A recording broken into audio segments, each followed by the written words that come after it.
ঘরটা একটা টাকা নাই, আমি তো কিছু রান্না করতে পারছি না, যা কিছু টাকা কামাই করে নিয়ে। আচ্ছা মা, আমি যাইছি। মাকে তো বলে এলাম আমি টাকা ইনকাম করে আসবো, এখন আমি টাকা ইনকাম করব কিভাবে? এখন আমি কি করি? কি আয়রন ম্যানকে হারাতে পারলে 50 কোটি টাকা, আমি এই টাকা আমার মাকে দেব, আমার মায়ের স্বপ্ন পূরণ করব।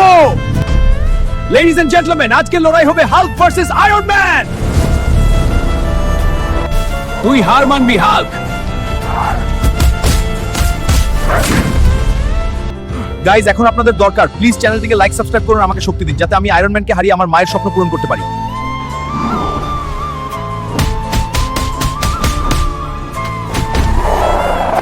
Hulk is the winner. তোমার 50 কোটি বুঝে নাও। ইয়েস, আমি পেরেছি মা, তোমার স্বপ্ন আজ পূরণ হলো। যাক, অনেক কষ্ট করে টাকা ইনকাম করেছি, এখন মা অনেক খুশি হবে। মা, আমি আসছি তোমার কাছে। আমি জানতাম তুই টাকা ইনকাম করতে পারবি। ছবি হয়েছে এই বন্ধুর জন্য, বন্ধুরা লাইক আর সাবস্ক্রাইব করেছে, তাই আমি টাকা ইনকাম করতে পেরেছি।